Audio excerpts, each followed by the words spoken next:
Lieutenant Dan has survived Hurricane Milton. Now, for those of you who have been tracking Hurricane Milton, without a doubt, you saw this man right here, known as Lieutenant Dan to the internet. Now, the reason why he's gained a lot of fame, and I'm sure a lot of people are very surprised and very happy he's still alive, he told the internet, "I was told by God to tie my boat to a pole, to not wear a life vest, and I will survive this hurricane." 20-foot sailboat in Tampa Harbor. My faith in God. I don't put my faith in man. God told me to come out here and get a boat. I came out here and got a boat. And everything that he's been telling me over the last 2 days is I'm doing the right thing. He's got my back. I'm in good shape. I ain't sweating it.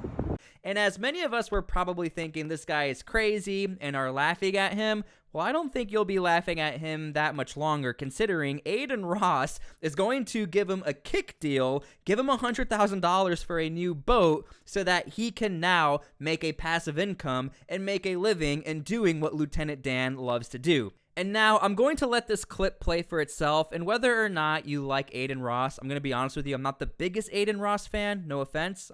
However, he did give this guy a lot of money and seemed to give him a new life. We were able to come up, I'm going to be able to pay for a boat for you. We're going to get you a nice boat in the range of $50,000 to $100,000. And we're going to get you a full-time kick deal, which is a live streaming deal where you can stream your entire voyages and all your adventures. And you could have a passive income come in. And you're going to be, you're going to have a kick deal, man, a live streaming deal. So you could live stream and connect with fans all over the world, and they could really see your adventure, man. Wow.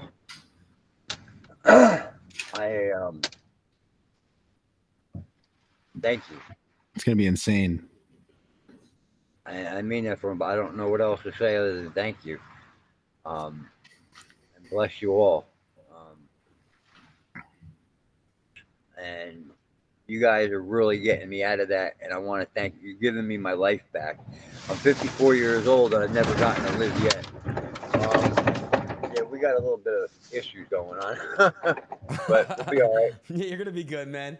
Well, yeah, look. my life, I was satisfied with my Social Security disability check every month. That kept me in food and whatever other things I might have needed, and I was content with that. But I was never happy with it. You know, I was content to be able to survive like that. But you're giving me the opportunity to live, and I don't know if you don't understand what that means because you probably lived your whole life. But I lost my leg when I was 16.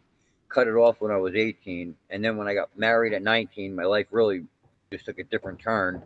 And then I was diagnosed with cancer when I was 30. I went through 14 years of Oxycontin addiction because of that. Got off Oxycontin in 2014, and then been on the street since 2015. Wow. So my life has been very eventful, but not in a good way. And it's crazy. Now. So that is pretty much the story. Now, I think something that's really important that nobody seems to be pointing out is that everyone came to Lieutenant Dan. It's not like, hey, he came out there and was doing some sort of massive publicity stunt or things like that. No, he just so happened to tie his boat down, and a lot of people were, I don't want to say attracted to it, but were definitely investigating on what exactly is he doing, to include the local authorities who told him he needs to leave, and of course he didn't leave. So again, for whatever reasons, whatever his motives were, according to Lieutenant Dan, it was because of God. But again, I want to point out the fact that everyone came to him. He didn't start the GoFundMes, he didn't contact Aiden Ross, he did it himself. So I think this whole thing is so wild and interesting. I didn't think I'd ever report on this, but he just became the main character of this entire situation. Now, as I make this video, we still don't know the entire aftermath of everything. I am seeing some confirmed reports of tornadoes taking out people, unfortunately. But again, it is nice to see a story like this where at least we have someone so public that he was able to survive this storm. So that's a good thing. And I do think that in times of desperation or times of grief, it is good to see some stories like Lieutenant Dan where he did survive, and at least he had something come his way. He got some money, he got some fame, and it looks like he's going to begin a new life. So we'll see what happens. I'm definitely going to follow Lieutenant Dan's kick. I'm really curious how this all goes. But yeah, stay safe out there, and I'm glad Lieutenant Dan survived.